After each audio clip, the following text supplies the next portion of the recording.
EagleBite 83 channel where the past never dies, and of course your host EagleBite. And as you can see from the title of this video, we are going to be playing, we're going to go back to Surviving the Aftermath, which is a strategy game where you pretty much build a post-apocalyptic society. I have played this game before. I have played it, actually the last time I played it was the very first video that I ever made sitting here instead of like with the old desk. The first video when I bought this desk and actually set up everything like it is now, right now. That was like the first video ever on that or at that place. Was the last time we played Surviving the Aftermath map. And the thing is, though, I looked at that video and I don't remember that. I do remember it, but I don't think that is. Oh yeah, that's actually true. That is not the save that I loaded. That was saved in the cloud. It's a little bit interesting and a little bit strange, I have to say, but I have played Surviving the Aftermath since then. Not really much recently, but like over the years. I think that one was, what, 2023? And in 3 years' time, yes, I have played Surviving the Aftermath on occasion, ups and downs. And I have created a fairly big post-apocalyptic society, and I wanted to show you guys that. As for if I'm going to be doing the same game tomorrow, I don't think so. I think tonight is going to be like a one-off, because I just wanted to show you my progress, and we'll play some and just, you know, do that for tonight's stream, and then we'll see what happens tomorrow. But as we go in, I can tell you like all about the different regions that I've created and whatnot, just to like make it on records that I have for myself to remember it by. I can also tell you guys that as we go in,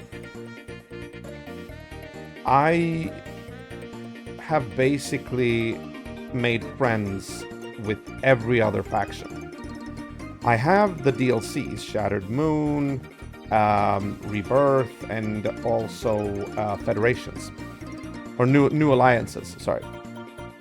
Now, New Alliances is an interesting one because it, the DLC New Alliances, or rather the expansion, adds on the, first of all, there's a rival faction that keeps attacking you, and that's like a new thing in that DLC. But then you can actually create a federation with like a lot of the different NPC factions, and I've actually managed to attain ally status with all the DLCs.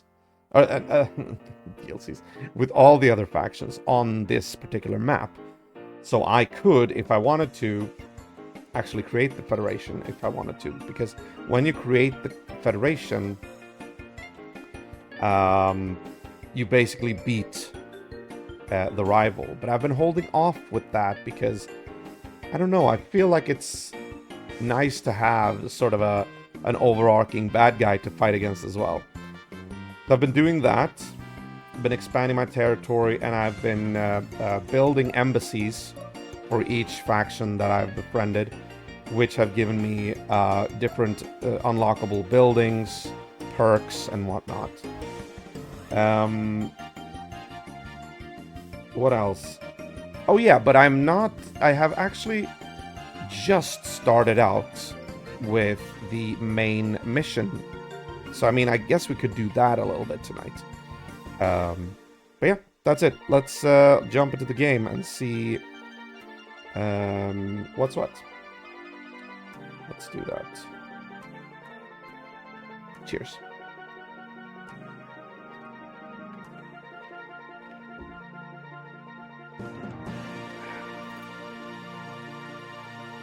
So once we start the game, try to keep in mind what my compound map looked like last time, because it looks nothing like it. I mean, it's a completely different map. I think it's a completely different game, like a completely different save file. But just the scale will tell you something. There we go.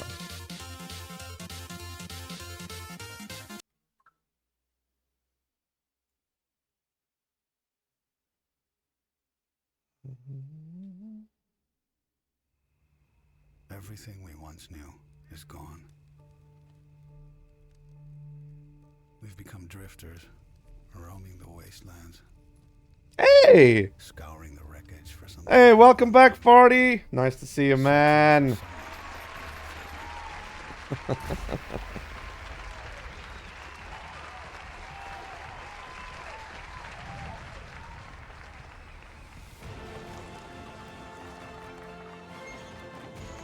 Yeah, feel free to lurk. That's alright. Tonight is it's not gonna be like super much of a let's play tonight, so yeah, good, okay. So let's load. My faction is called New Eden. And this is basically day 630 and population 337. I think... Oh, really? I think I had something closer to... Oh, but that's right. We actually went through an epidemic. Okay, yeah. See, this game, a lot of people don't like it, and I don't really like it either. The fact that this game has a hard cap on how many people you can have in your colony. And it's capped at something like 350 to 400. So this number alone should tell you that I'm like almost at the cap. I think I was at 370 something at most. And then we went through a disease epidemic and we lost a bunch of people. So we're down to 337. But the thing is, now I have like so much extra space. I have a lot of different buildings that are dedicated to residences. That are dedicated residencies. And there's no way to actually take more people. You can be given random events like, oh, strangers show up at your gate. Fine, you can take them in. They will actually populate your buildings. However, you cannot, like, for instance, the outposts, the survivor outposts, the outposts that accumulate survivors over time, and which makes you able to, like, take in people whenever you need. That doesn't work anymore. So it's a little bit annoying, but, you know. And I've researched everything. Everything is researched. So any, like, you know, research bonuses that I can get from, like, a trade deal, for instance, doesn't matter anymore.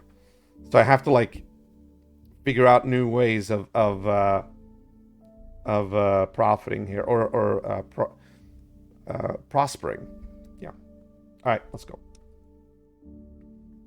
I think we're actually up to a catastrophe. I think it's an electromagnetic storm that's gonna hit. But don't worry, we're prepared for that.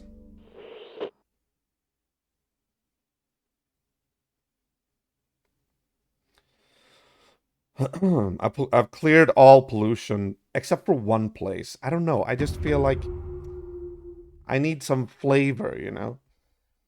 Magnetic storm. The air crackles with the faint smell of ozone. Devices begin shutting down and power plants seize up one by one. Short-circuiting components start electric fires around the colony. Energy production shuts down. That's okay. I have a massive amount of batteries. As you can see, I have... Well, I'm not up to it yet, but I think it's still ongoing until the storm actually hits, which is going to be in a few hours or days. We're building back up to 120,000 electrical units. I'm never gonna lose that even with a magnetic storm. It would no. Buildings producing or consuming energy might be damaged, so we'll have to keep an eye out for maintenance that need to be done. Slight increase in radiation sickness cases. So I think I've actually switched my labs to producing iodine pills, which is what treats radiation sickness. We'll double check that. Build battery racks and charge them fully to keep the colony running through the storm. Oh, believe me, I have. You'll see, I have an entire district devoted to just batteries. I think I call it like the battery district or something. Unlock and build lightning rods to protect your energy producers and consumers. Yes, I have done that. We may now form the Federation. Yes, so Federation, we're still holding off on that. I'm savoring that for the moment. So let's not do that. The one thing that I'm struggling with constantly here is overproduction of food. I have so much food, I have to constantly make new trade deals with other factions in order to actually not just have food spoil like on the ground. So I have so much food. It's crazy. And you can see from here, this little notification here, build a food storage, that I actually need more food storage just to like be able to store more food, because otherwise the surplus food is going to, you know, waste away on the ground. But I haven't really prioritized that. I mean, more food than mouths to feed. I feel like that's a luxury problem, you know what I mean? Like a luxury problem. Annoying thing is though, I can't dismiss this. Oh, I could. I've never been able to dismiss that before. New trade deals are available. That's fine. These two are the ongoing missions, story missions right now. Beyond Tomorrow is the main quest line. High Rise is, I think it's a side quest, but I think it's part of like the vanilla game that you should do. And of course, these we can't dismiss. These are actually serious things, but these are mostly used as indicators. Like you'll get the occasional death, you'll get, you know, this warning, somebody is irradiated. Okay, but I kind of feel like it's for every individual person, it's kind of unnecessary that these notifications show up, because I can't do anything about it. I can't physically inject them with like an antidote or anything like that. The thing is, if a colonist is irradiated, they'll just automatically move to the closest hospital and try to get a hold of iodine pills. If the iodine pills are stocked, they'll be fine. If they aren't, they're gonna walk around and suffer basically until they get iodine, or they, I don't know, die, or I don't know if they can get better on their own. And of course, there are different sicknesses as well. There's radiation, and then there's the blight. Blight is something new with the Rebirth DLC. Blight is basically a new kind of poison, a new kind of toxic currency, actually. This is the amount of blight samples I have. Samples collected from blighted creatures, trees, hives, crops, and other sources. Stored in a warehouse and used for blight lab research and terraforming. That is actually what I've been doing a lot of. So blight is usable when you need to like fix nature, but blight itself, when you find it, is like, you know, very toxic, strange, kind of alien-like substance. Although it's not alien per se, but at least I don't think it is. At any rate, and then we have the magnetic storms, which is predicted to strike in 14 hours. That is good. It's not, I mean, that's good in that way that it's still a while away. Okay, so let's start the tour. Right here we have the main district, the main grounds, so to speak. I call this the capital grounds because I'm splitting up my colony into different regions, or different local regions, if you will.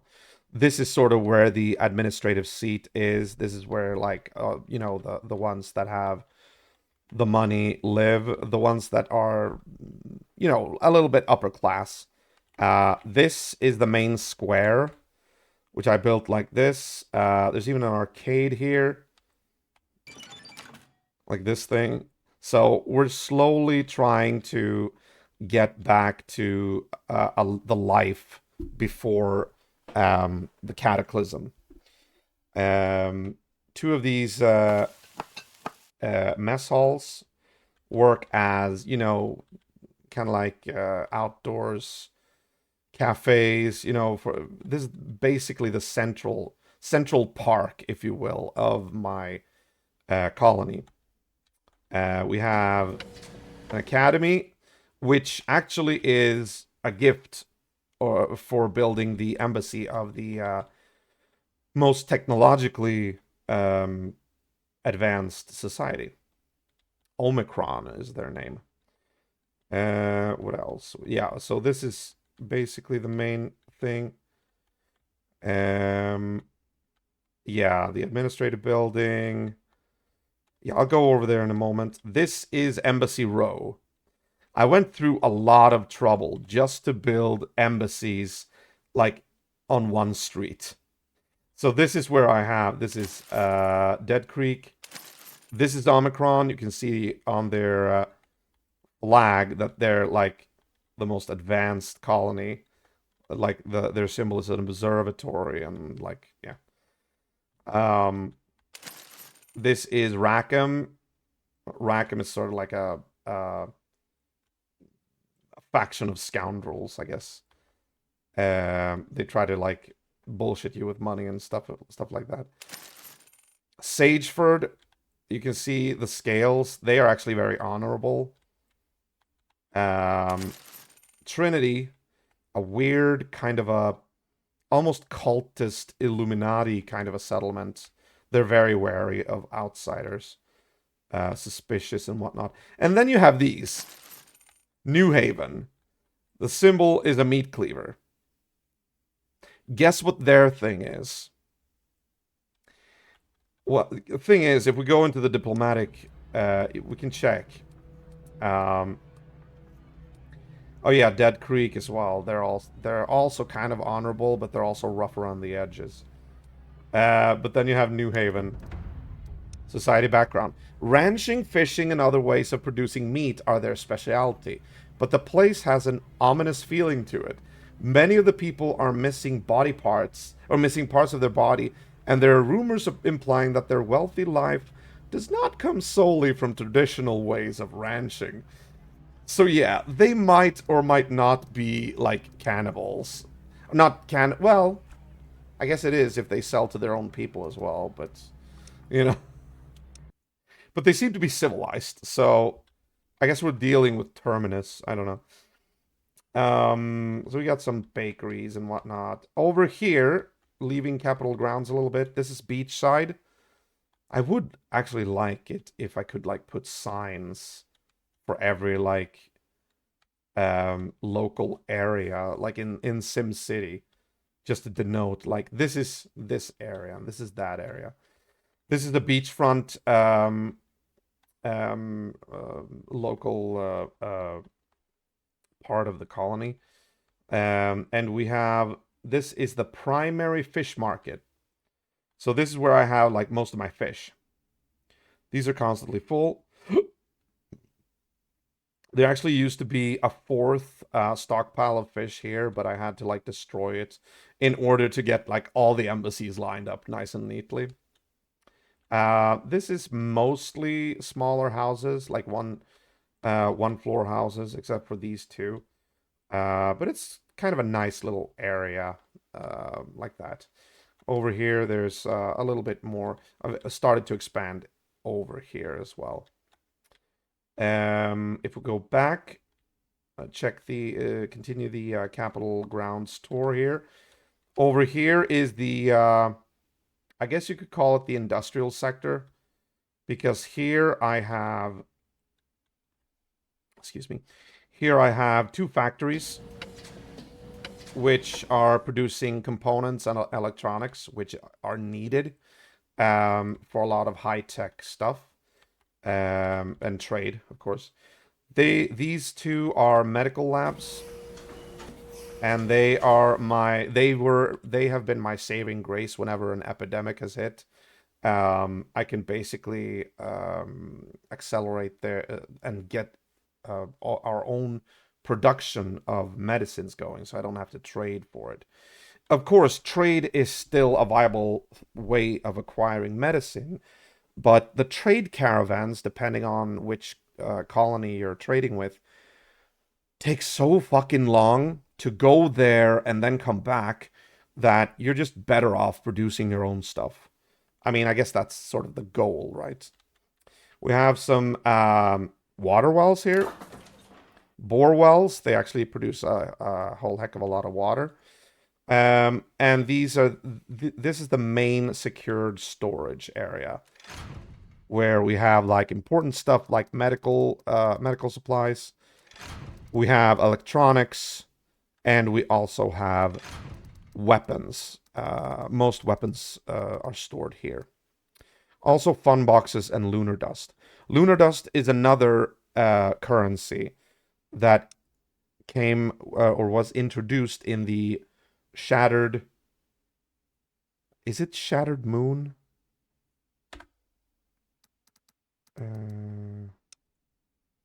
think it is. Shattered Horizons or something like that. Shattered something, at least. Basically, it's all about how the moon has been destroyed, and every once in a while there will be lunar dust raining down on the Earth. And once that hits, we should collect that, because we can use it as a currency partly to use for we extract it from fallen moon rock, and we can use that to overtime buildings for extra efficiency. Basically, you can overclock production at any production building, which is very, very useful. I used to have so much lunar dust, but I've been sort of abusing that, so I've had it go down quite a lot. And it also plays some part, I think, in the hope mechanic as well. The colony needs hope to survive. Disasters and setbacks negatively affect colonists' mental health. That's not strange. Ultimately causing anguish and hostilities. Hope can be increased by holding feasts at the colony square, which is also good. Right now, they're feeling hopeless. Colonists at low... Oh, yeah. We need to use the thing. Yeah, we can do that. Don't worry about it. Colonists are neither sad nor happy, hoping for the best and fearing the worst. We're still, like, a little bit further to the right than the middle, so we're not in any danger yet from that. Moving on. Over here we have the famous battery district. This is where I've just put row after row of battery racks, so that we for sure have stored electrical power whenever winter hits, whenever we basically need it, such as this incoming magnetic storm right now. We also have the biggest lightning tower here, just to make sure that the strikes will hit there and not on the battery racks. At least increase the odds that the strikes happen at the tower and not anywhere else. Over here we have basically, this is the meat market. This is where I store all the meat. Basically prime meat. everybody can go here and do whatever. And then we have over here, this entire row used to be the vegetable market, but I actually had to cut it down because during, I think it was, oh yeah, we had a winter just recently as well. We experienced a very big downtime in production of vegetables, not surprisingly. So now it went from like having all these 4 stockpiles filled with vegetables down to having 1 and not even a half. So I think I need to look into that. But we also have venison here now. And we have this is also fish. We have the prime fish market over in Beachside, but there is like an outlier of fish for people who live in the Capitol grounds as well. So they can come here. They don't have to go all the way to Beachside to fetch fish. What else? Cemetery. We got some I mean, this is just the Capitol grounds. There's more to show you. For some reason, I built like a small glade here. This was a little bit, I don't know, just for the coziness of it all. I don't know exactly why. Yeah, so main power storage here. We got a movie theater. We got a library. We've got a lot of good buildings unlocked and bought or built. This is, of course, the large school, which is also, I think, a reward from Sageford, I think, or maybe not. Not sure. Primary wheat storage and the wheat field of the south is here. Let's move ahead a little bit. Over here, if we leave Capitol Grounds up to the northeast, we get to a smaller society here, which I choose to call, I think it was North Side, because this was one of the areas I chose to expand to in the beginning, I think. This is North Side. It's separate, kind of separate, has its own fields, and it used to have like a logging camp here, but now I removed that because most of the logging is focused on the west side of the colony now. But yeah, there's not that much to say about North Side. I guess you could say, oh yeah, I have actually chosen to localize production of specific items to different regions. So, or different districts, I should say. So this district, North Side, is the tool production district with 3 grand tool shops. So that's pretty much where the tools are coming from. We have more resource patches here, so that's going to be used eventually. Going in even further north, the North Side, we have the power district. Now, unlike the battery district, this is the sort of industrial zone that produces power. Most buildings and structures here are built and put here for power production. So we have windmills, small and big. We have solar arrays, which is actually a gift from the Trinity, the cult guys. And I also chose to put my polluting structures here, like the hazmat station and the refinery for oil, turning it into gasoline. And of course we have a waste dump here as well. Otherwise, everything is going smoothly here, for now at least. As you can see, I have another lightning tower here, so that checks out. Nothing more to the northeast. Haven't really expanded it. This is the only polluted place left in the map here. This is a blight core. The blight core is what you clean up with the terraforming mechanics. Blight cores will always...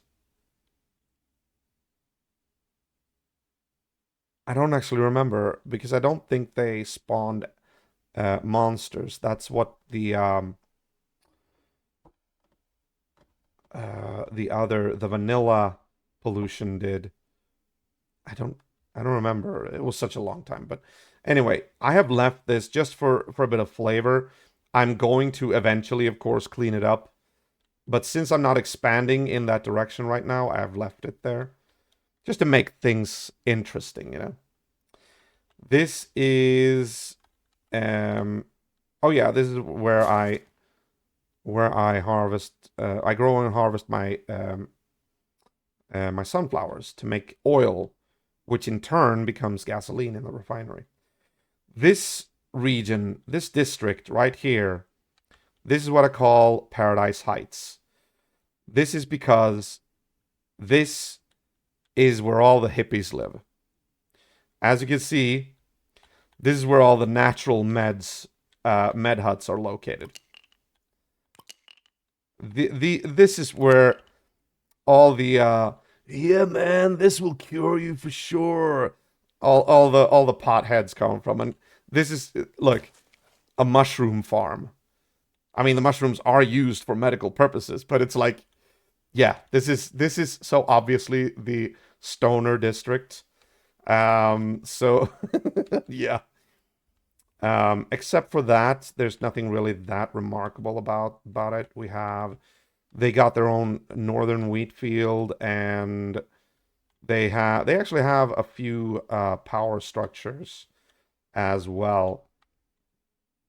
And there used to be a lot of industrial buildings here. There's another medical lab here, actually. I felt like it was prudent to put one here since we're so far away from the industrial zone right now. Oh yeah, the last project I actually did before I saved last time. I'm building a storm dome here, which is sort of a like a Mad Max Thunderdome. Colonists can witness vicious and unforgettable fights in this impressive arena. The violent spectacles are truly thrilling entertainment. What doesn't kill you makes you stronger.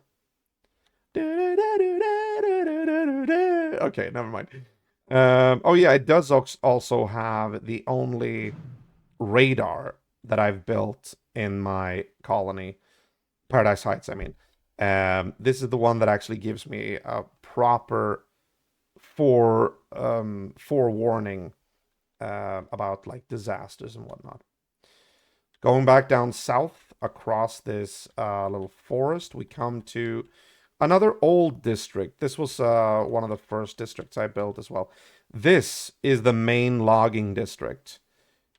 I actually don't know what I called it. This is the district which name I have forgotten. But I actually did decide to rechristen it into the agricultural district. Because as you can see, while there is like a sizable number of logging camps and sawmills and whatnot, also the main storage for wood, actually, I spent a lot of time planting crops here. These fields are all dedicated to one single thing. Flax. Flax is a sort of cotton that, or a sort of plant at least, that is made for making clothes. And clothes are massively important, because without clothes, your colonists freeze to death.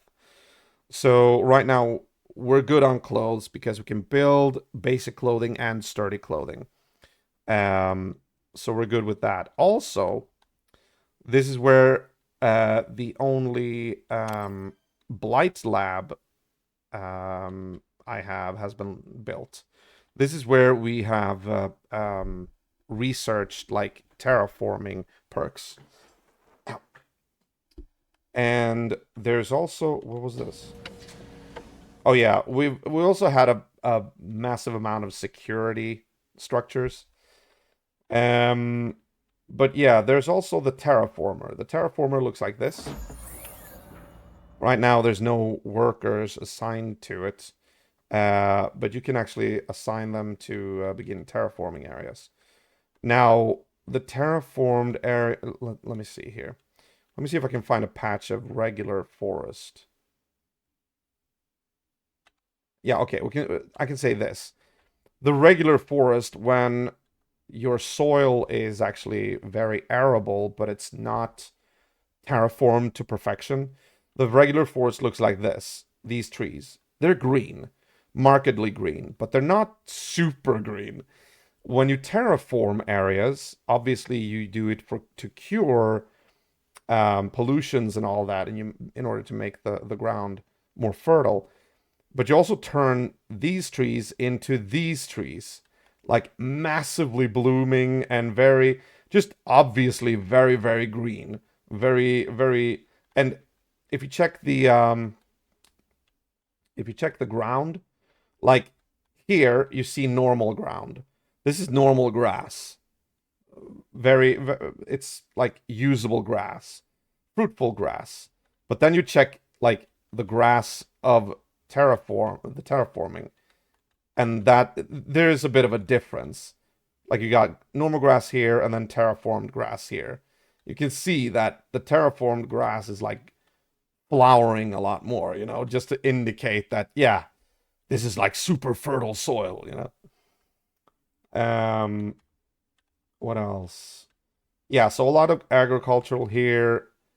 And then, oh yeah, we have the ranches here. I have 4 ranches, 2 ranches dedicated to cows. No, 5, sorry. 2 dedicated to cows. 1 ranch here just by the meat market is dedicated to chickens to get some eggs. Cows gives me, of course, both meat and milk. And then I have 2 for sheep. 1 is there and 1 is over here. And sheep is another way to get flax, which is also very good. Finally, last part I want to show you is it sort of became a hobby project of mine because I wanted to expand into all the corners, starting with the left corner. I wanted to build something. It's mostly cosmetic, but I started out by expanding the road here and I built it in here. And then I put down the bunker here and I have like a southern logging camp and whatnot. Fairly industrial, nothing like too fancy or anything. And that is good because that's a work area for the people that live in the most impoverished area of my colony.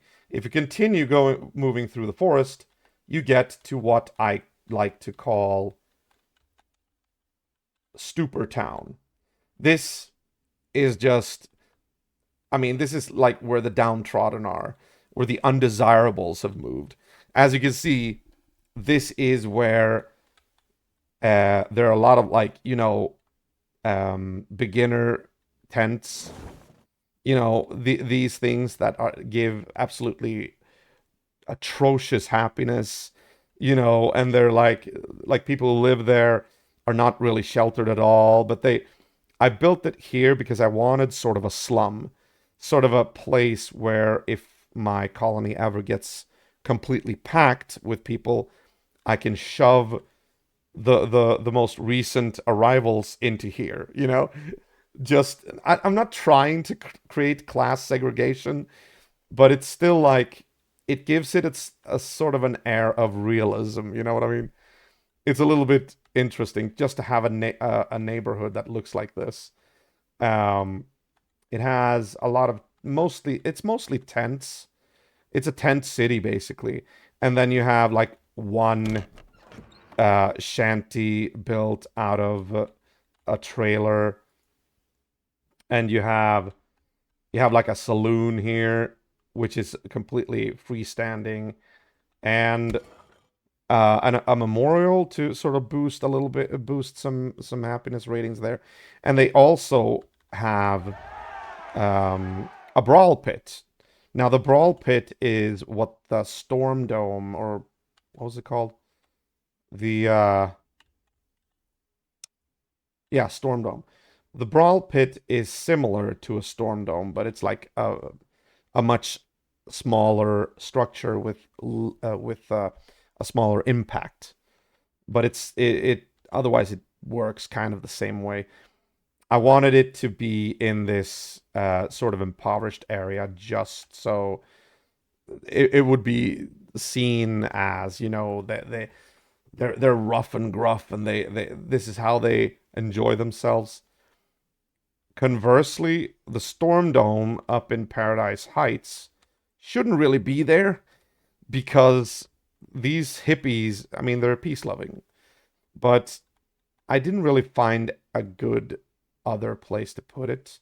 Plus, I needed to get rid of a lot of trees in right here. So I figured, why not? Okay, let's put it there and see what happens. But that's it for the map. Sorry about that. It took 40 minutes to explain what my colony was all about nowadays. Yeah, these warehouses, these 5 warehouses on a road, that they are all dedicated to just sacks of flour. You know, having been milled from the wheat. These are all just flour storage. Actually, they're not filled. They used to actually be filled to capacity, which interesting. And right now I have a car in the garage here. That is because I've been thinking about moving on with the mission. At least the side mission, the high rise. So I'm thinking about using a team to go there. Also, let's have a feast because they need it. The morale. Can choose a small feast or a large feast. I usually go for a large feast, but I also have to mind the resources. Okay, we can easily afford 100 firewood. 25 fuel, yeah. It's the food I'm most concerned about.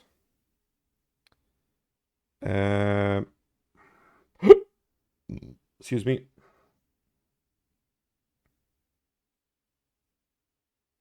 Honestly, the symbol does include like bread and whatnot.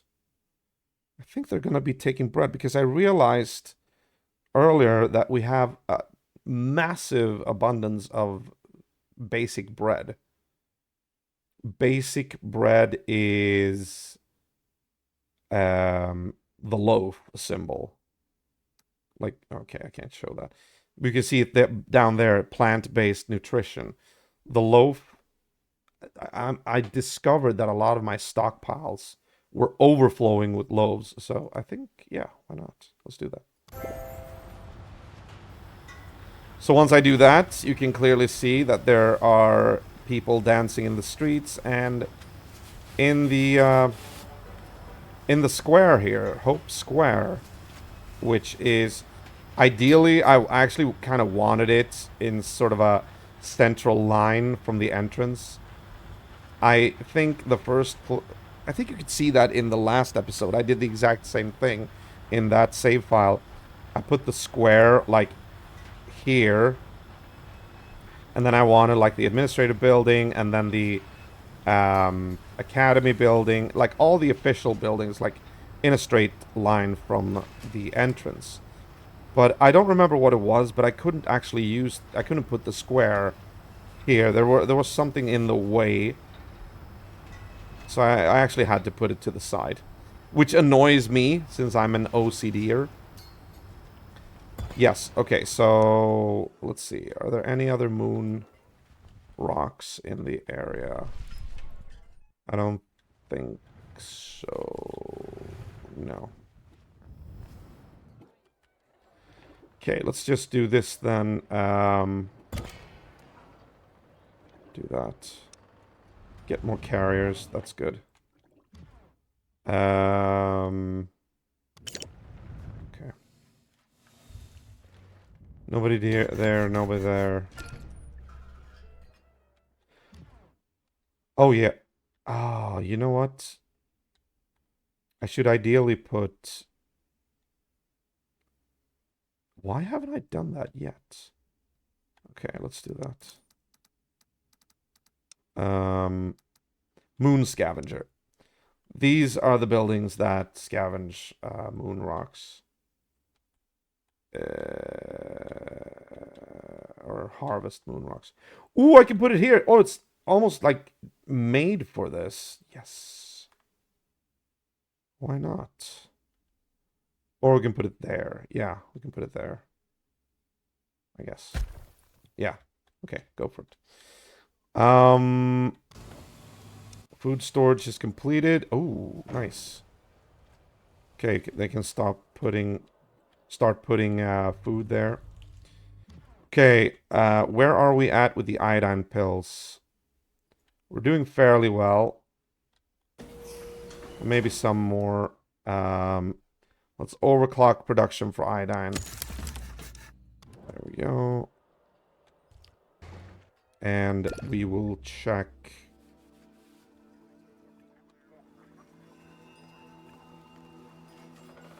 Oh yeah. We have these as well. It's shrines. I think they're for happiness. Yeah, happiness buildings. There are survivors at the gate. Really? Okay, hang on. I need to check here.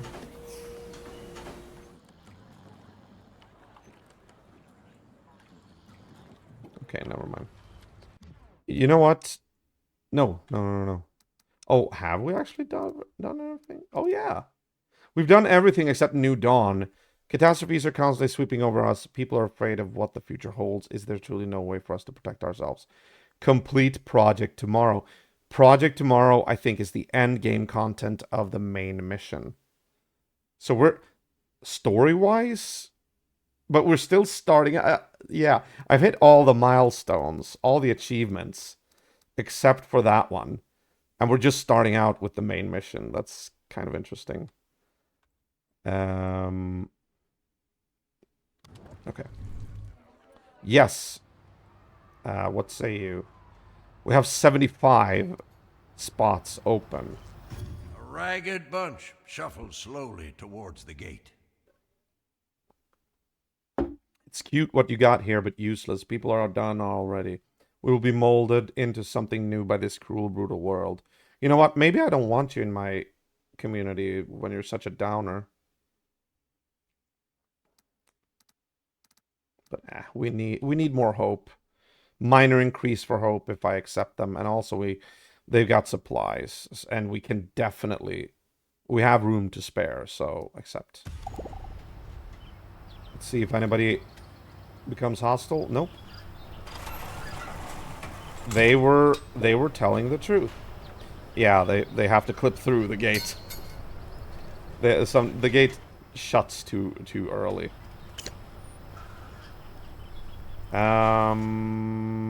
Okay. So where are we there? Interesting. Okay, let's go to the world map.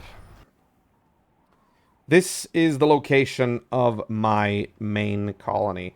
Now, as you can see, all the provinces that I've conquered, at least like in the immediate area around New Eden, I have turned into survivor outposts. These outposts stockpile survivors that they accumulate over time. As you can see, find survivors within the sector and invites them to join the colony. Usually, you're able to press this, but... Oh no, we're under 350. That's right. Oh, we should be able to take the survivors then. Because when I hit the cap, there was an error message saying, like, you can't take... This function doesn't work anymore. You can't take in more people now. Basically, I'd hit the cap. But we can do that now. That's good. Oh, sorry. Which one should we do? Okay, let's do this one. Why not? Ready to invite survivors from the outpost into the colony. They will join the colonists upon arrival. Now, can I do that again? Because that will go over 350. Yes, I can. Oh, I guess the game isn't like checking pending survivor arrivals. It's only checking how much you have in total. Fine. Let's take them all and see if they actually get accepted to my... Yeah, why not? Oh my god. There's gonna be too many. Oh, that's not good. Okay. So we have conquered a lot of areas. As you can see, I have... Oh, there's another survivor. No, that's... Wait, isn't that a scavenger outpost? Yeah. That's a scavenger. Why didn't it say survivor? Oh, maybe I had selected the survivor. Another survivor. Okay, cool. Rackham is located fairly close to our place. Sageford, which is located here, is also fairly close. Further down into the deserts, we have Omicron, with, I should say, the weirdest kind of sector layout. Look at the sector for Omicron. It's just a long strip. This is very strange. I posted it on Reddit, and people were like, what the hell? Why is it this long strip and nothing else? I actually have a scavenger outpost right next door. But it's interesting because they've actually paid attention to details. If you look closely, like this is what our colony looks like on the map. I mean, fairly standard, right? We go to another colony, let's say Rackham. Looks fairly standard as well. Over here, New Haven. Fairly standard. What else? Dead Creek. Fairly standard. But if you go to Omicron, you can actually see that it is like the most advanced colony. Because you look at it, and you see all these, like, this is a fucking fortress. You see the bunker walls and the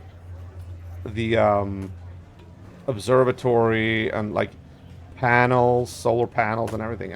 I like that. That's a nice touch, you know what I mean? Alright, let's keep going.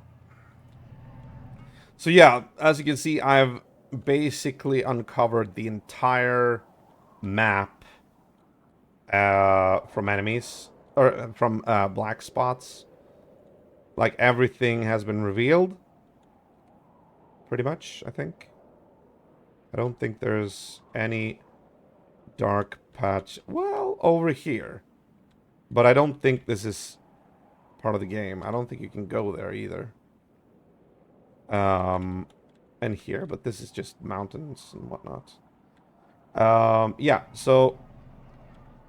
And you have the rival faction as well that I talked about it before. They look like this. This is the rival enforcers.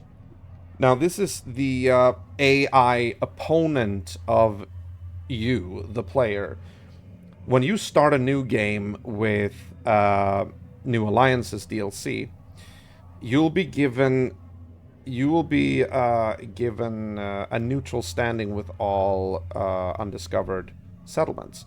And if you look here, I think it, wait, here? No. Here. Yeah, here. Federation status.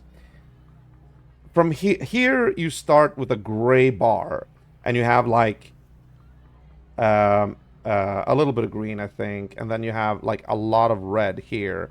I don't know how much red it starts out with, but I think that it starts with like a significant portion red. Then as you befriend, you discover and befriend other factions, you have the opportunity to start affecting their appreciation of you. And they will either throw in support behind your faction, or behind the rival faction. And as you can see here, I've worked up my reputations that I'm allied with all the other factions. So they have basically all of them are supporting me. I think this little red piece here is what you start with, or the rival NPC start with. Yeah, here we can also take note of what each embassy does. Rackham gives me a daily 100 coins and covert mission success rate plus 25%. Sageford gives me, yeah, the large school and educated colonist work efficiency plus 30. Dead Creek world map enemy detection radius minus 100%. Minus? Wait, world map enemy detection radius. Oh, that they don't detect me as easily. Okay. Specialist action points plus 2. Trinity have given me solar array. They don't give me a special perk though, for some reason. I don't think that's something that I can unlock. I think everything should actually be accessible maybe now. New Haven society population from requests plus 30, and mess hall, I get 3 mess halls more than I could have before. And Omicron, of course, gives me the academy. With the Federation, hostile covert actions will stop. Those are actions that sabotage our colony, and I have security buildings for the explicit purpose of counteracting that. Reputation is no longer gained or lost via requests, and I actually have more requests that I need to do. Not because I need it, just because I kind of want to. Large but temporary happiness boost, and spoils of war to be divided between allies. Spoils of war. Resources your rival is forced to leave behind when the Federation is formed. The more allies you have, the smaller your personal share. Your current share with 6 allies will give me this. 1,000 gold coins, 61 components, 23 electronics, 29 protective clothing, that's good. 28 sturdy, or no, these are actually the best tools. 10 assault rifles, 44 fun boxes and 8. It's not that much, but I mean, it's something to look forward to, you know. So yeah, that's them. And then of course you have your standard bandit varieties, nomad camps and whatnot that you need to best in order to basically conquer the territory. But enough about that. I've now spent like an hour just talking. So let's see if we can get this mission off the ground. High rise. Enter the high rise A building. rumor about a local notorious bandit leader is going around. She and her gang have taken up residence in ruins of a nearby high rise. They have managed to gather substantial wealth, and to protect their possessions, they have fortified the lower floors. It will be risky, but the place is big, so it might be worth the effort to try and sneak in and get a share of the goods swiftly and silently. Now, in order to do that, we should probably use a scout for that. Yeah. There are 4 actually. There are 4 classes of specialists. There's the fighter, the scavenger, the scout, and the scientist. Maybe the scavenger? Wait. That guy's a fighter. I'm not gonna use him. Wait. What's up?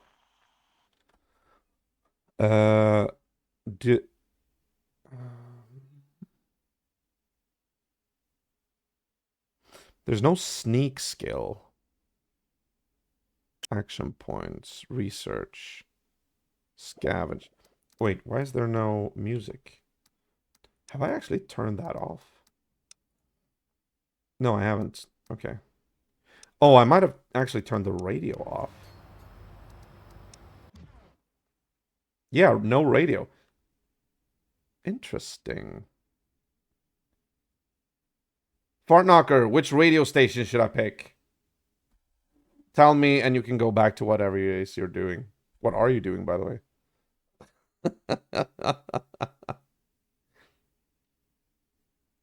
I love that one is called Easy Raider. No, listen, radioactive.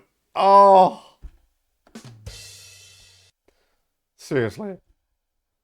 Oh, that was good. Okay, just for the joke, actually, I feel like the one that doesn't want to set the world on fire. Oh, that makes me nostalgic. Armageddon. Okay. Your wish is my command, sir. Let's go with our Radio Armageddon. I'm not sure when the music is going to play. I think... Wait, let me just make sure that I haven't... Once again, music... Well, okay, I'll put it there. Yeah, why not? Yes.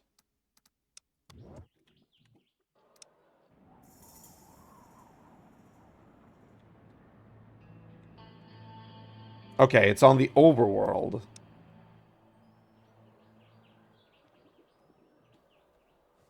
Yeah, it actually seems to be on the overworld.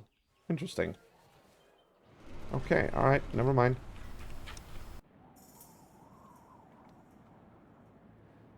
Okay, sneak. What should I pick for a sneak mission? A scout or a scavenger? Scavenger is...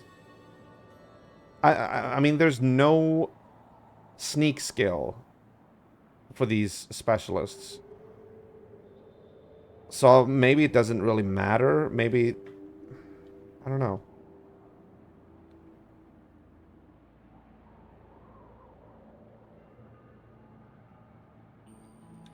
Scavengers are good at carrying stuff and finding stuff.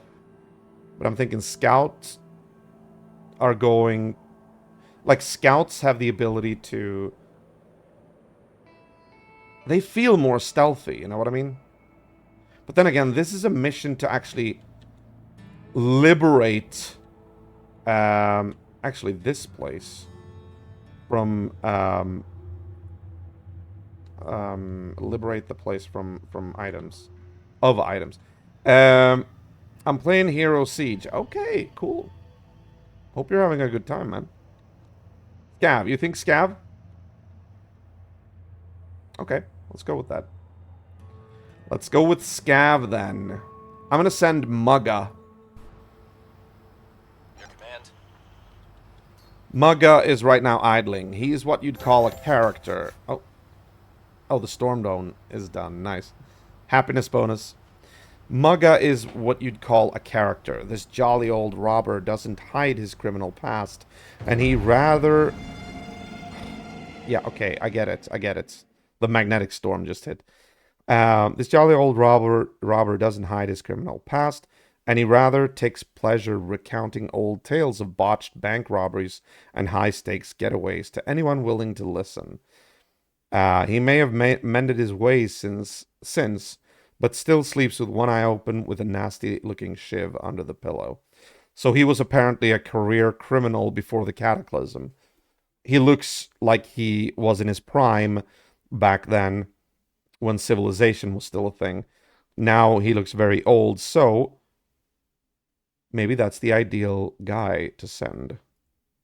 Let's do that. Okay, electromagnetic storm hit. The good news is it does not halt production of food or anything like that. Okay. Where do I want to send you? You could actually just return to colony for now. All right. Honestly. Okay. Your orders. Mugga. You are going down here. Yep. Roger. Very good, very good. Okay. Wait for next turn. Oh. So we need to keep an eye on the battery racks here.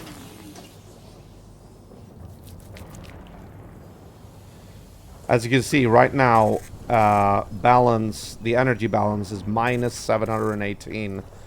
But I mean, we have 120,000. So we're gonna be fine. Don't worry about that. Let's just keep on the lookout for... Oh, we haven't connected the Storm Dome. How silly of me. Okay. Let's see here. Where should we put you? Maybe just... No, I can't put it there. Maybe we'll put it there. Yeah, why not? That works.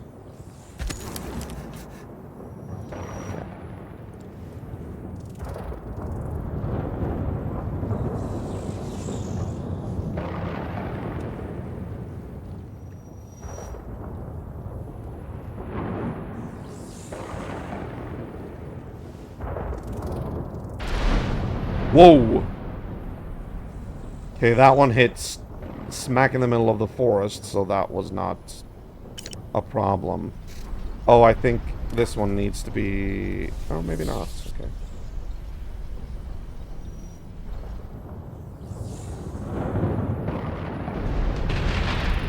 Oh, another hit. Don't worry about it.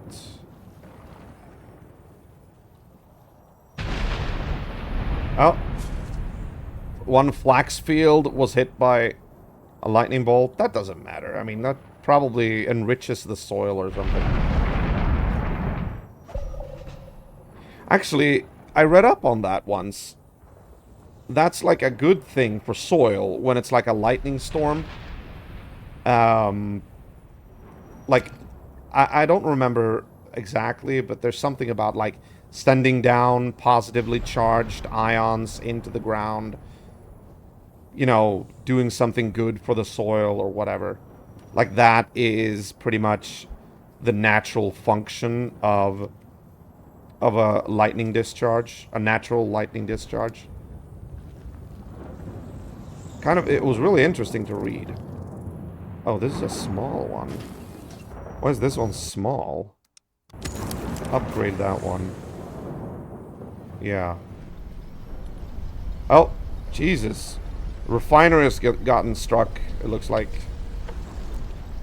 Oh no, it's just producing fuel. Okay. I was thinking about the black smoke here. Because that's usually the only indicator you have that something is broken. You'll see, like, black smoke rising. Nothing is actually...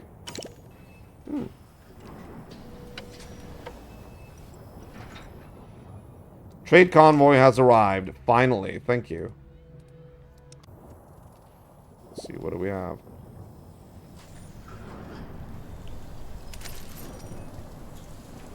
Oh, very nice. Very nice. Yeah, we're good on iodine. Iodine pills. Oh, shit. Oh, they're starting to arrive now. The survivors from the outposts. There we go. At the gate. That was a short-term disaster. Magnetic storms aren't really that dangerous. At least when you're prepared for it. Bandits at the gate, you say? Okay, let's check. Visit from the family. A small army of orderly... Oh, yeah. These are bandits that have been included by the Shattered Moon DLC. Because they're demanding... They're always demanding lunar dust. Small army of orderly bandits has appeared right below the gate. They don't look orderly. Just gonna say.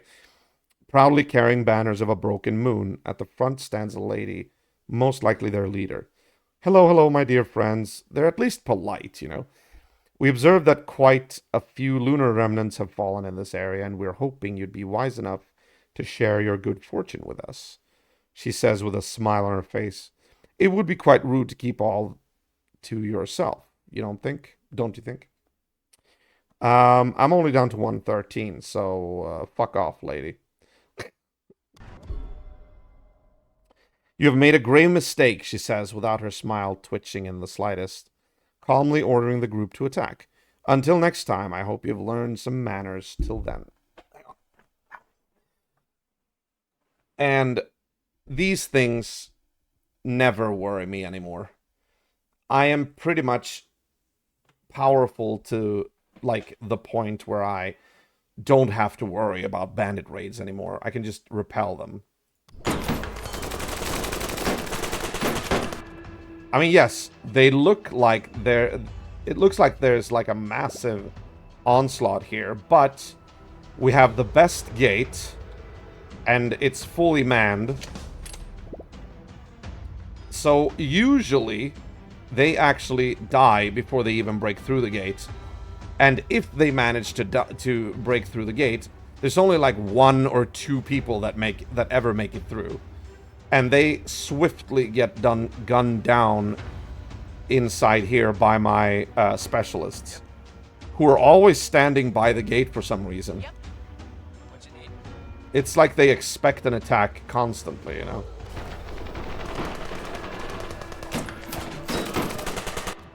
Just to explain the mechanic here,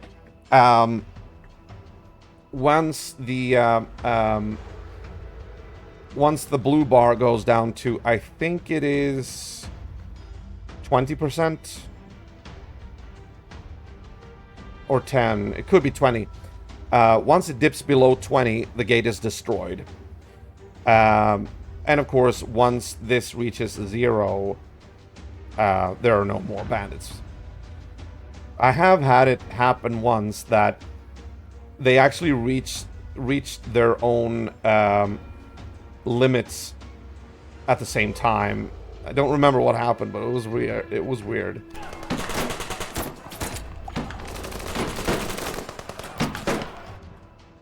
Oh, and while this is happening, apparently 10 survivors from another outpost joined.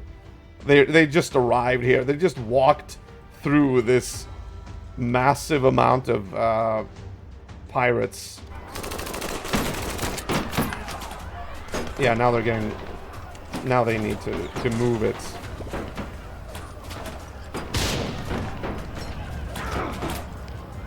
Oh, come on. You have clothes. Don't worry about that. Sturdy clothing.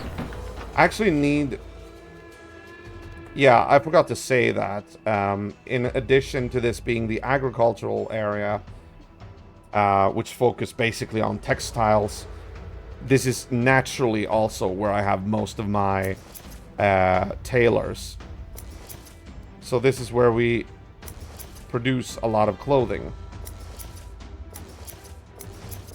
And they're all doing sturdy clothing. Okay, good.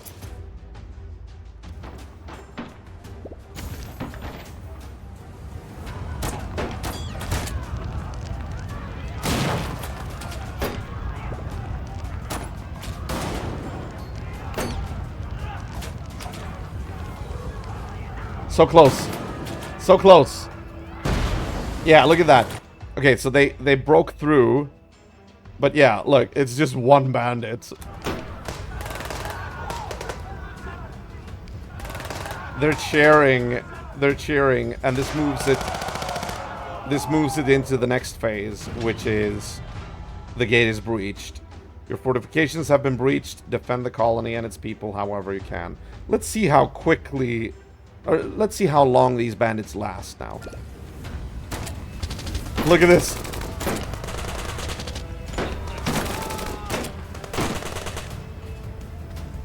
That's We it. won the battle. There's like no reason to ever feel worried about a bandit attack here. Thank you. Okay. start by mending the gates, and let's go over to the overworld, shall we? Yes. Okay, Maga. How may I help? It's time to enter the high-rise and see what's what. Found something. This high-rise is definitely a lair for several dozen bandits, and the lower floors are barricaded and booby-trapped to repel any intruders. Despite that, the bandits have grown arrogant and lazy, as their defenses have two possible entry points.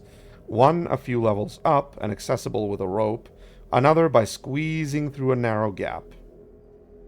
Party! What do you think?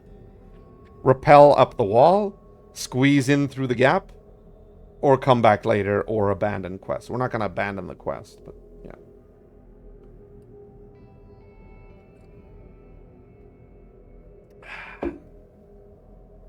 He wants to squeeze. Okay, let's do that. Squeeze in through the gap. The gap looks too narrow to get through, but a few claustrophobic moments later, the specialist manages to reach the opposite end. The bandits were definitely not expecting anyone from this side, leaving the area unguarded. There are blueprints, notebooks, and technical drawings thrown into a large pile on the floor. There's too much to fit through the gap without alerting the bandits, so choices have to be made. Oh. Look at this. We should have chosen a scientist of all people. And you know what? I don't even think I have a scientist. That's why I need a scientist.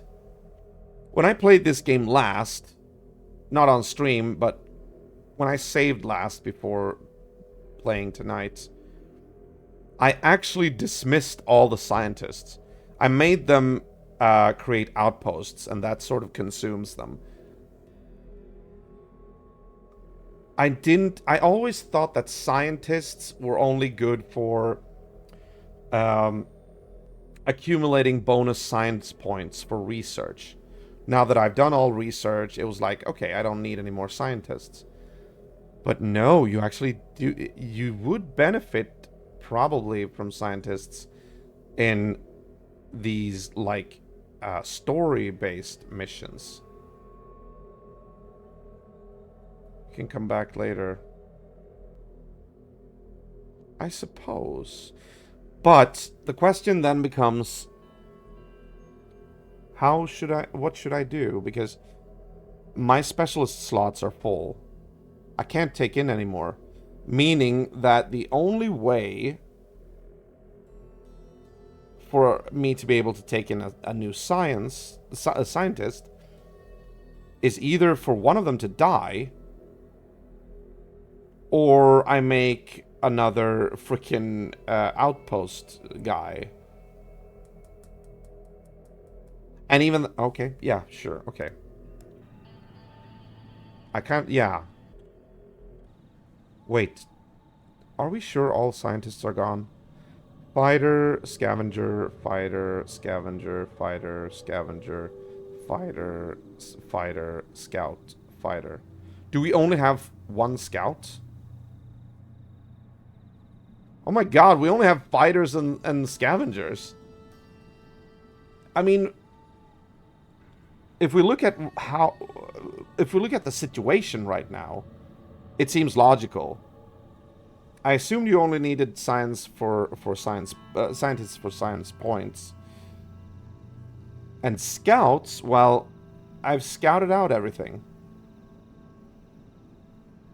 So it tracks. But you know what? I will need at least one scientist. Good call, Farty. Let's come back later. Consider it done.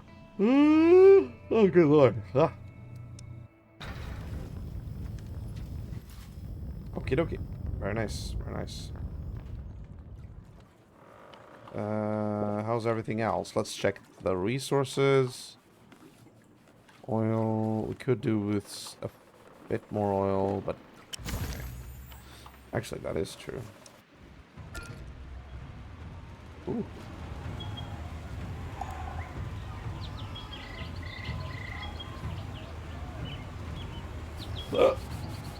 Excuse me. Okay. Oh, good lord. Oh, we have a lot of sunflowers here. I'm growing carrots here. You know, I kind of feel like I need to designate a vegetable region We have been where... sabotaged. Oh, we have? Building sabotage. The sabotage mission from an unknown source succeeded, causing damage to colony buildings. Assign more people to bomb bunkers to combat this. It's okay, though, because we can just fix the damage. Don't worry about that. Yeah, oh, they're already being fixed. You see these green wrenched diamond symbols? That means that they're being fixed. Somebody's already on it, basically.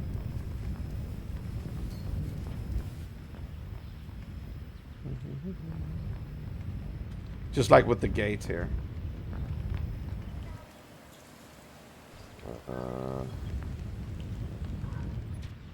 Okay, yeah, so... we're good on food. Welfare and happiness. People are optimistic and in a good mood. Good reproduction rate. That's good.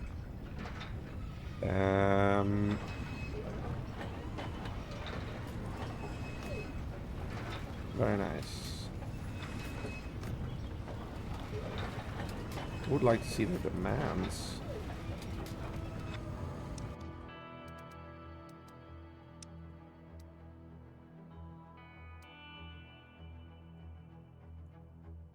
Conditions.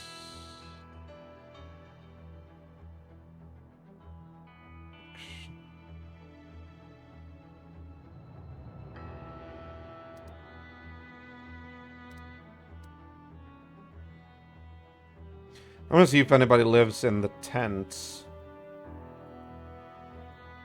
I don't think so. But let's just make sure.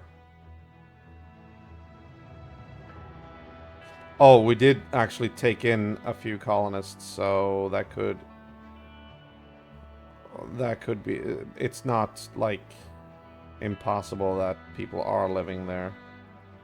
I just realized.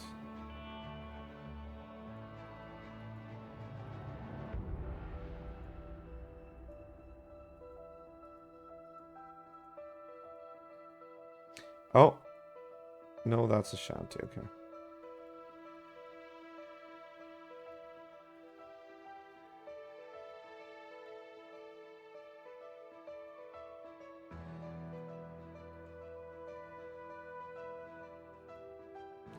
Oh, there it is. Okay, so 1, 2, 3, 4, 5. 5 people are living in tents, and they're actually super happy, apparently. Alright. Yeah, we're gonna get more colonists, I think. Right now, we still have 32 shelter space spots, so that's good.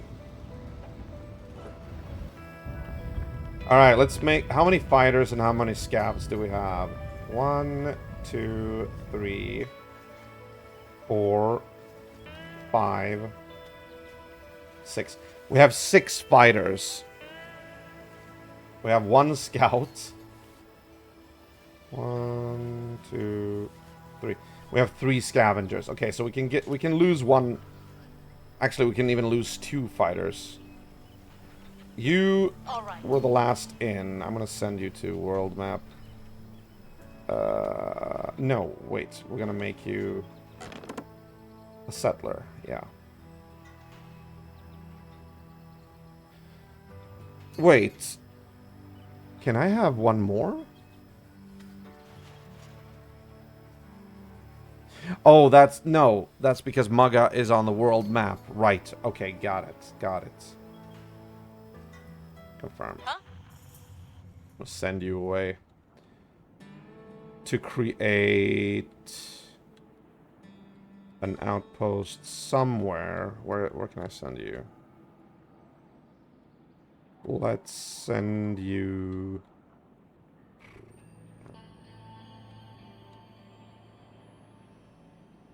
Yeah, why not here? Yeah, create an outpost My here. pleasure. It's actually very close. Yeah. Go for it. Go for it.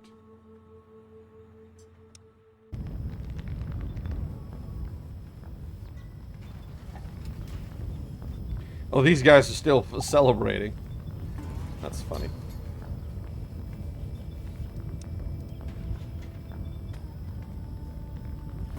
Yeah, we got new arrivals. Oh, look at that. We're up at 389 people. Interesting. I guess Stupor Town is getting some more inhabitants. When I see this, I like think of like, you know, Firefly or something like that, you know? Just like a very, very shabby settlement. Oh yeah, this little shanty town is even... It's so run down that it's like... It doesn't even have electricity. Look, electricity stops like here. Because this needs to be electrified. This one... Like, yeah. I could, if I wanted to, just put another transformer over here, but... You know, just for the flavor, they're settled with, like, a boosted burner. They can use that to achieve, like, you know, warmth. Hey! Taylor! Nice to see you, man. You're at work.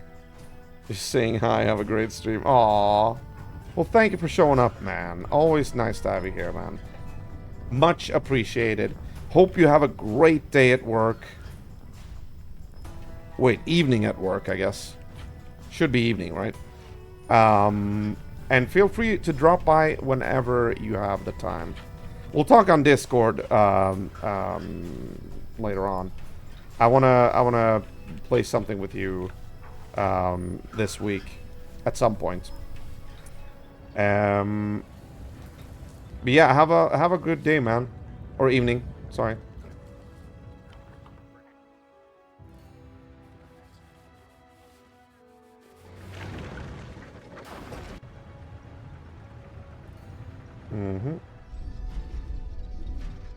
I mean, everything looks good. This is what Zookster used to call, or if it was Elder, who used to call it an idle game. Oh, we have a breach. Oh, we got bears. Big bears. How may I help? What's up? Ready. What's up? Yes? Actually, yeah, the guard towers can basically take care of this. Don't really need that much people here. Plus, they're all the way over on Capitol grounds. That, look, it's so annoying. The specialists are always over here, We won the battle. so they can never like respond effectively to threats behind our walls before they're dealt with. You know.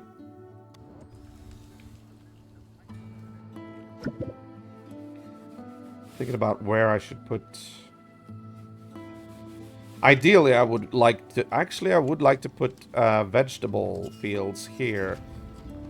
But there are underground resource patches here that I don't want to disturb. I mean, we have one carrot field here. We have cabbage over here.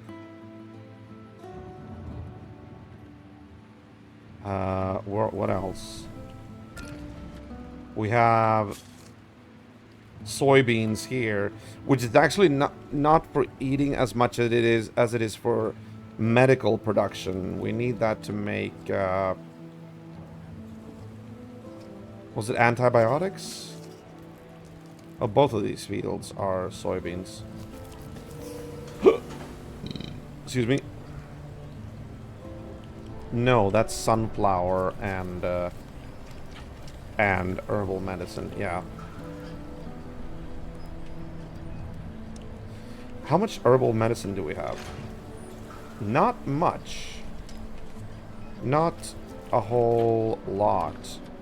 Honestly, with the amount of medicine we have right now, we're pretty well stocked with both iodine pills, antibiotics, and the general medicine kit, medikit, I guess, which is for simple injuries.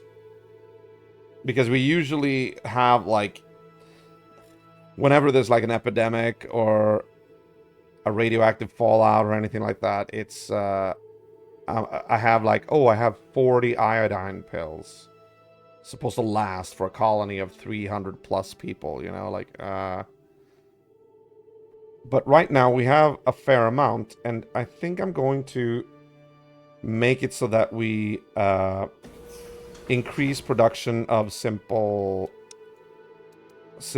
herbal medicine, because herbal medicine is one of the basic foundations for actually making antibiotics, iodine pills, etc., etc. It's the most basic resource you can craft in the medical labs. And we don't have a lot of that right now. It's used as an ingredient for a lot, for I think all of them. So we need to up that, I think. Yeah, there we go. Okay, what else? A colonist found something. Something unusual has been found in the forest surrounding the colony. A wagon is parked deep into the woods. Whenever they say wagon, I feel like I always envision a station wagon. I mean, it seems like it as well, because it says a wagon is parked deep into the woods, the windows covered with tarp. Doesn't sound like a wooden roll wagon, you know, it sounds like a station wagon. There are footprints around the vehicle, but they can't be tracked. There could be something valuable inside, but opening the wagon is not without risk. I will search the wagon and I will arm the colonists. I mean, we have more than enough wood right now, so. Abandoned property. The wagon is open just to reveal a stash of supplies inside, next to two decomposing corpses. An illness must have struck them and taken them both. The goods are taken back to the colony for better use. Very nice. Now, I just noted that there is no production of wood whatsoever, so we are going to actually we're gonna have to step on that or jump on that. Logging camp. Let's see here. Okay, we're gonna do this. We're gonna use the foresters to replant trees wherever we cut them down. In order to actually have a good production of wood going, I usually do this. I staff the logging camp, and I assign them to chop down an area of forest. I've done this right here before, and it's actually paid off very well. And then at the same time, I staff the foresters, and I have them assigned to the very same place. That way, you never lose trees. You will always have a steady income of wood without losing any trees. So that's what we're going to be doing again.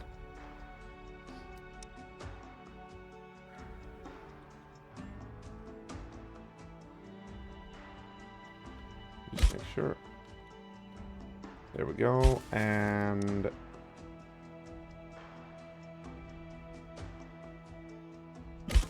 there we go.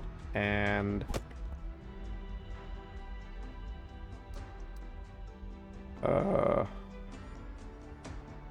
oh, sorry, sawmill. The sawmills are what you use to that's right. You actually use them to get wood. Yeah, gotcha. I forgot. sometimes I actually mix up the logging camps and the sawmill. The sawmill is what chops down trees, whereas the logging camp, it turns wood into firewood, which has specific uses. They go to like fuel certain buildings, and also burners when you don't have like radiators.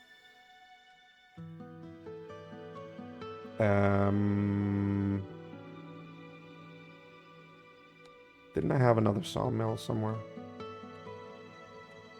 Yeah, I used to have one there. Oh yeah, we can do this one. Wait, what was that? Okay. Never mind. Yeah, this one. We'll also put this one here because, you know, yeah. Go for it. Perfect. Alright, that's settled then. Actually, maybe we shouldn't be doing this. We shouldn't... We can... It's enough with one forester for now.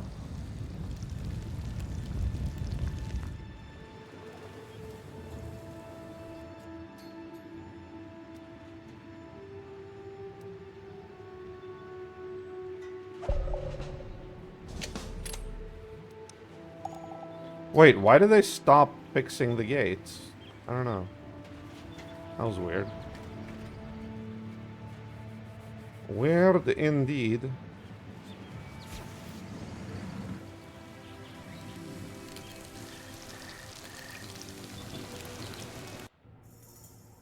Uh-huh. Yes, build outpost. No production, transports. No. Survive.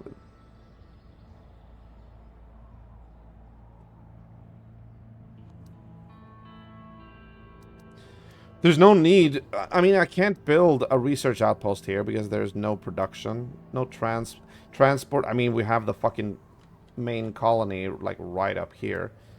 Scavenger, there's nothing to scavenge. So that means either survivor outpost or medical outpost. And medical outposts are only for, it's kind of like transport station. When you're out in the world with your specialists and they're very far away from your main colony, if you have stuff on them you want to transport to the colony, you can do that at a transport station, which is sort of a way station far away from home. The medical outpost is similar, but it treats wounds instead of treating cargo. The only thing I can think of is a survivor outpost. So, let's do it. Can do. Because there's no need to put a medical outpost here, since New Eden is like 20 feet away. So.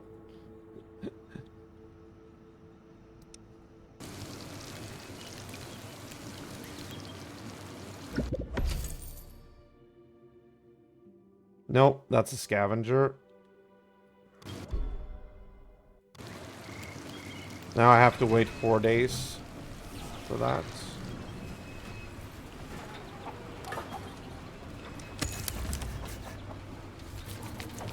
I need to get rid of this metal extractor. Or plastic extractor, sorry. Because this one is located in the middle of the city. Like right next to the main square. I had to put it there though, just to get rid of the plastic patch here, but it takes so long to get rid of it. It's a little bit annoying.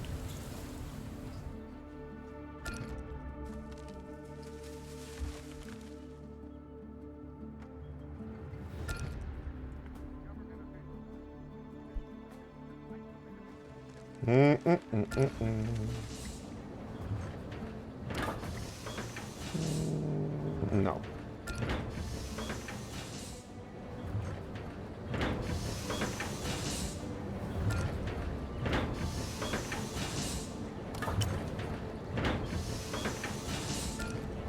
Right. Okay. Good. Very good. Very good. Very good. Oh.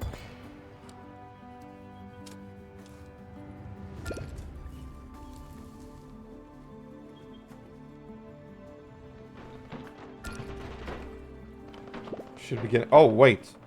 Irradiated?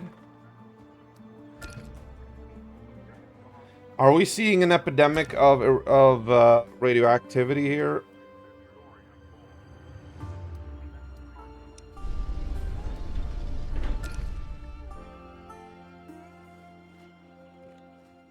But we have iodine pills. That should count for something. Let's just make sure that all the hospitals are fully staffed.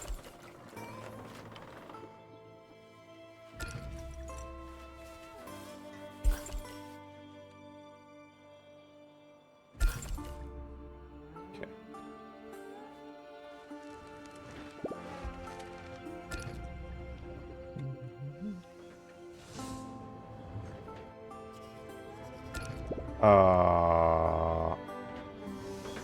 Why don't I have a hospital up here? In the agricultural sector. This doesn't make sense. No, like, I'm seriously, I have no idea why I've not put a hospital up here. That needs to happen.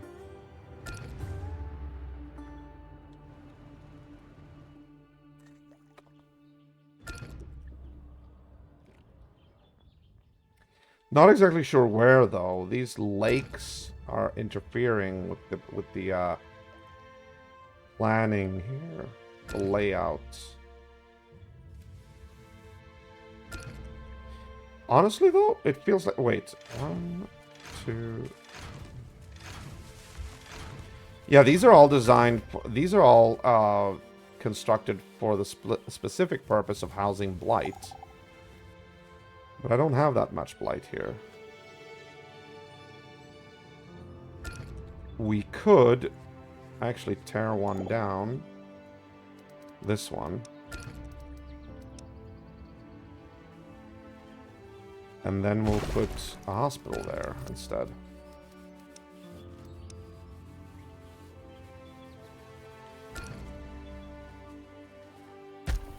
There we go. Perfect. Yes.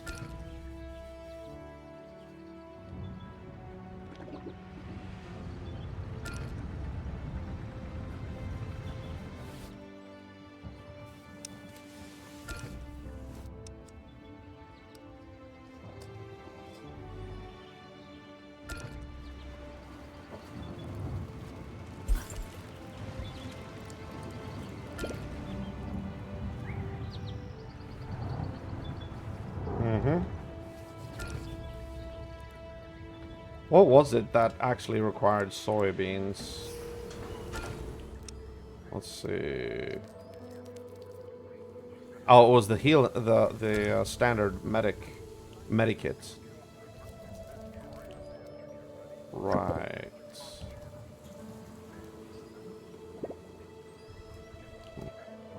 Oh, we got a visitor. We got a merchant.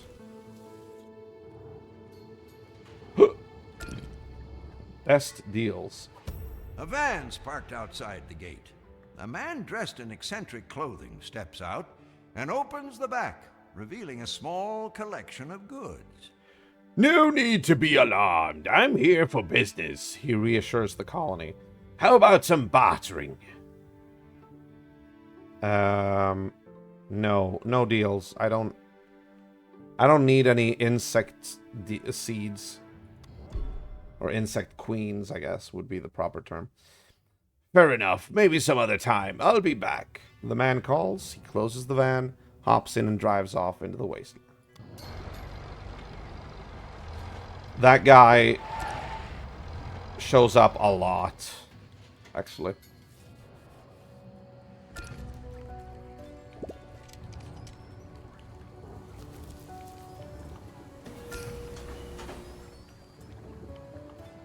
Okay, no sooner had I switched to herbal medicine here than I actually need to switch back to iodine. Oh, here's a blighted corpse, by the way. Remains of a blighted colonist. Yeah, I guess I should explain, because the blight is contagious. At first, you look like this.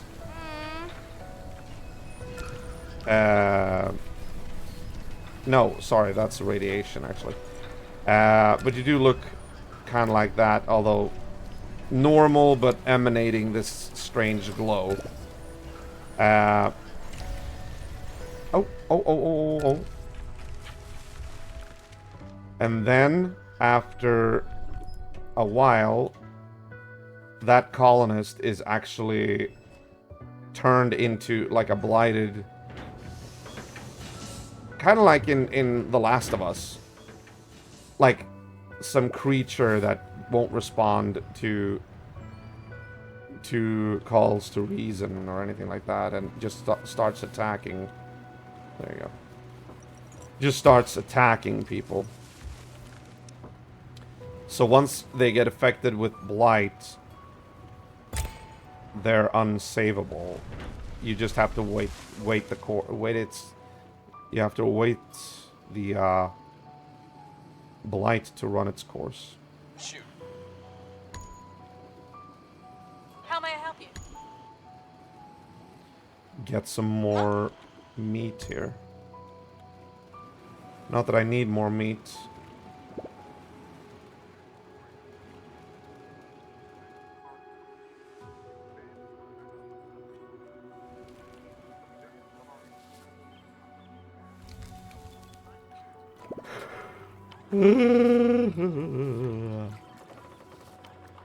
Ooh, 4 call. Okay, they're being treated.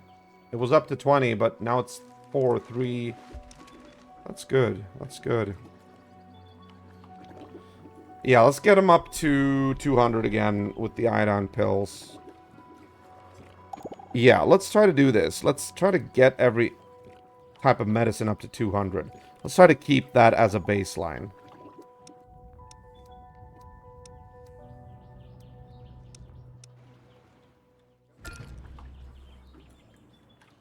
Okay, now they're getting to 3 again.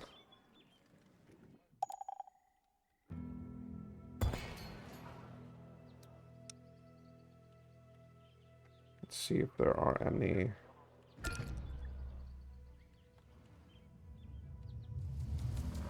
No, I'm not seeing it.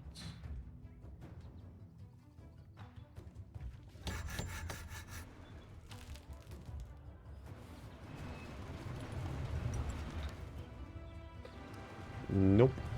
Oh, there. Okay. There is actually... Okay. Then let's use this.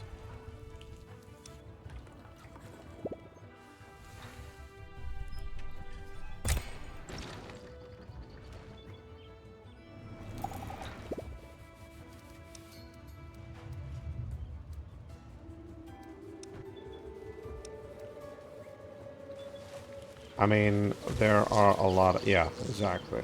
There you go.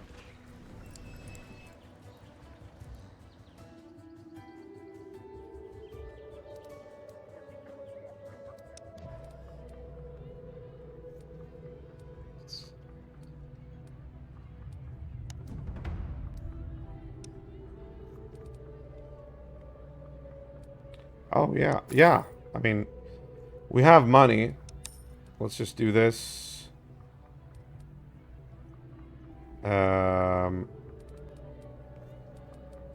And we have a lot of fish. We have a lot of meat. I mean, meat and bread. Let's see the bread. Yeah.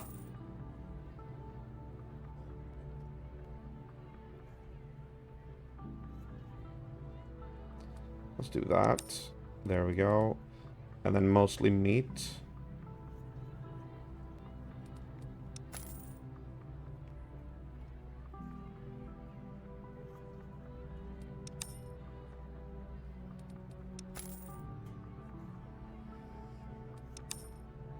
There we go.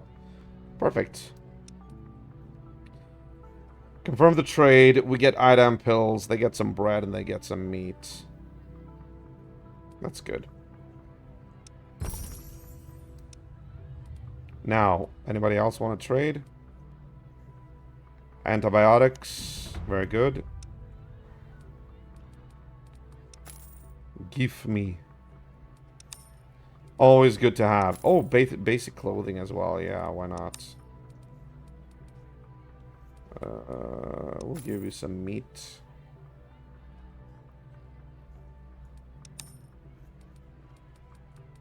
There we go. And we can give you some cinnamon buns. Full of bunny goodness. Can give you some fish as well.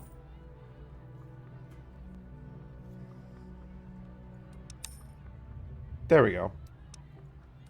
Perfect. Now, anybody else? Sageford, yeah. Dead Creek has iodine. And New Haven has antibiotics, okay.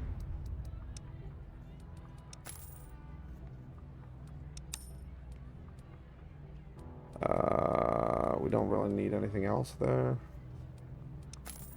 Some bread. Some fish.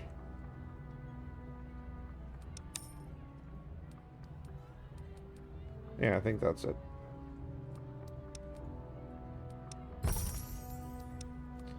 And yeah, let's do this as well.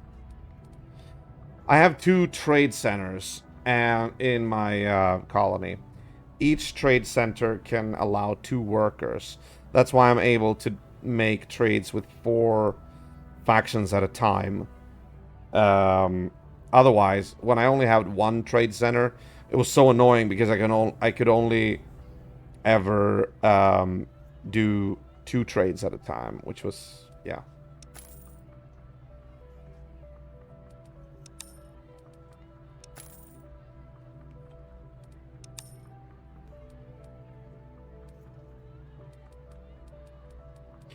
Ooh, we can give a lot of metal as well. We don't need all this metal.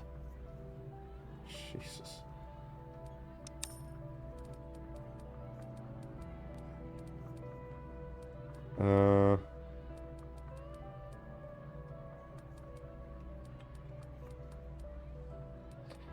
All right. We also have an abundance of concrete. Yeah, we can give you some concrete. Why not? 231. We'll give you some meat, some more meat. Not meat meals, but prime meat. Yeah, why not? That's actually very worth a lot. Interesting. Okay, good. Confirm. Very nice. Now, as you can see, we have just sent the cars to do trades, and a few of them go to relatively close by settlements. I mean, Sageford is over there, and freaking Dead Creek, that's a little bit further away. Rackham, no, not Rackham. Yeah, this one goes to New Haven. That's pretty far away. And also, what else? Trinity. Trinity is actually the closest one. Yeah. But, yeah, so they have to, like, get to where they're going and come back before the trade is made. I mean, it's realistic, but it's also sometimes damn inconvenient.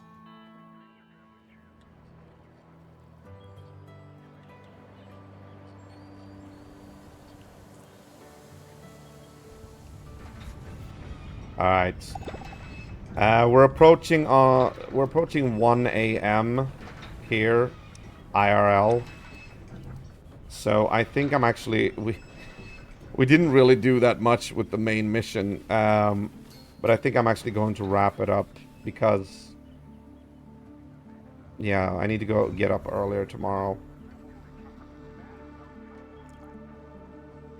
And I need a proper amount of sleep.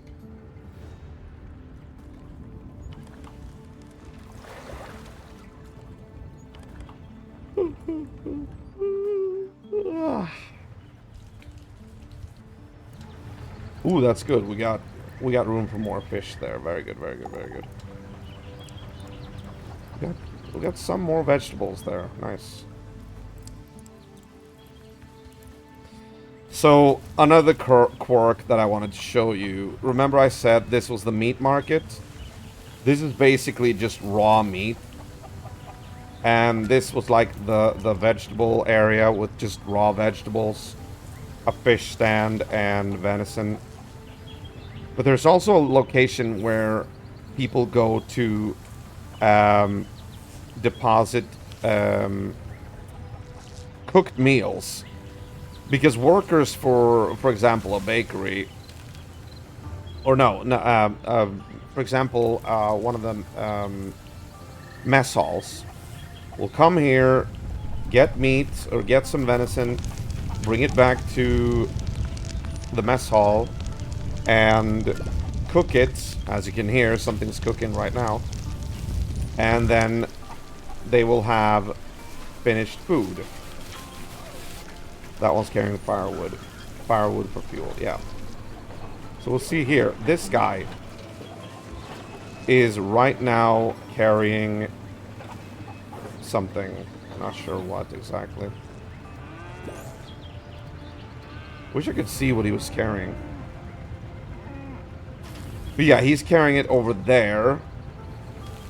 But there's a large central storage area for prepared meals, so that every possible resident of my colony can come here and just pick up whatever food they want to eat, instead of just, you know, grabbing a meat slab and eating it. You know, you can actually get some prepped meals here, and the different stockpiles here actually have different stuff in them. This one has what is this? This is a mixed meal. Yeah, so there's both meat and vegetables in the meals here, except for that one. I don't know why that is there. Oh, this is because it's full. Okay, gotcha. This one has all the meat meals, like exclusively meat, venison. This one has all the vegetable meals. This is where all the vegans go. And this one has eggs and milk. So this one is actually mostly for peripheral ingredients which are needed for other stuff. And this one has bread and buns and, yeah, pastries basically. Oh yeah, here's the main central water storage as well. Water tanks. Main water storage for the entire compound. There is, however, like small local water tanks. Like here, for instance, in Beachside. There's a small local one which is refilled every now and then. You have I think like one large water tank over here in Paradise Heights. So there's like there's small water caches everywhere, but the main central storage area is this one. It's good to know, you know, where you have the place. Why is nobody cleaning up this corpse?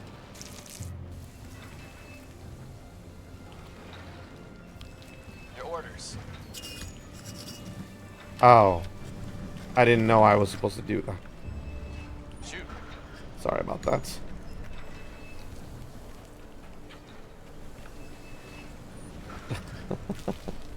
Oh, that looks like a Fallout outfit. Interesting. Like a vault suit.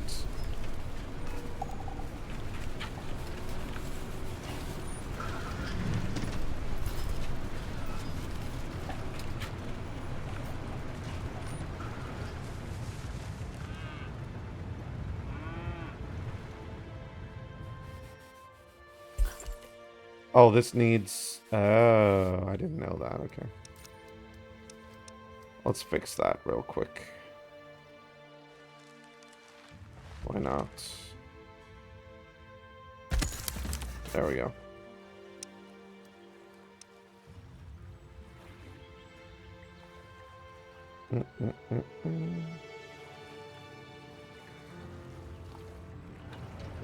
All right, very good, very good. I think we're gonna leave it like this. There isn't really that much to do. Right now, we're waiting to get a scientist. Oh, you see, I'm waiting for the caravans to hit their targets, but like, the cars are like halfway there. They haven't really gone that far. This one isn't even halfway. I mean, this one has to go all the way over here. So, yeah. Never mind. Okay. I'm going to save here. And I'm going to log off.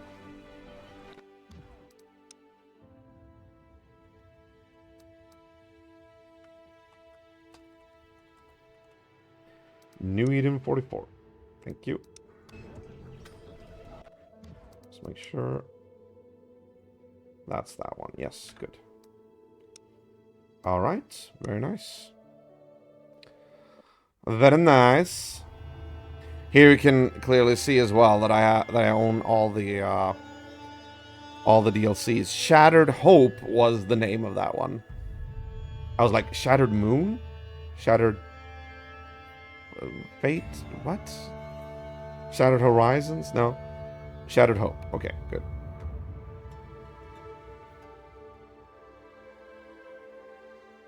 It's the only one that's actually compatible with older saves. I see that now. Interesting. Okay, good. Okay, well. I guess that is it for tonight. Ooh, my back. Oh, Lord. Oh. Well, guys, that is it for tonight. That was Surviving the Aftermath. That was basically just me showing you a little bit where I'm at with Surviving the Aftermath, because while it isn't a game that I constantly come back to and make like a solid, continuous Let's Play thing, it's still a game that I come back to every now and then. Like I said in the beginning of the stream, last time I played this game was the very first stream, or last time I streamed this game was the very first stream that I ever had sitting here at this desk, this station, this with like the 3 monitors and all that. Before that stream, I was still on the corner, at the corner desk. So yeah, I know, right? I know, it's interesting to know, but that I just had to look it up. Like the last time I streamed this, because I knew I wanted to see if that save file was the same one that I'm working on now, and it wasn't. So I must have restarted the game at some point between then and now. But yeah, it's actually kind of interesting to know. I had no idea. I just went into the last episode and I saw that. I was like, yeah, so this is the first time I'm broadcasting from this position. I'm like, oh, Jesus. That was such a coincidence. So yeah, I don't think I'm gonna be doing Surviving the Aftermath tomorrow. Rather, it'll be something else. I do have an appointment on Thursday. I don't know. We'll see. But I will probably stream tomorrow. We'll see what I stream. But it's cool. It's cool sometimes to just show you where I'm at with the with some strategy games and all that. What we'll do tomorrow, we'll see. Until then, guys, this is my Discord. This is where you'll be able to see where I'm at.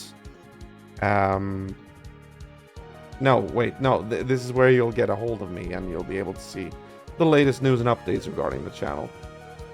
And I would actually like to begin, like, start a Fart Knocker stream request tomorrow. But I have to get the Nintendo 64 emulator up and running before that, and I can't guarantee that I'm gonna have the time to do that during the weekdays this week. But I am going to possibly look into it this coming weekend. I don't even know where my Nintendo 64 controller is. It's somewhere around here. It's just such a hassle to set it up on this new computer. It's the one thing that I still haven't touched ever since I switched PC. So I need to get that working. But Farty, thank you for lurking alongside. And Taylor, thank you for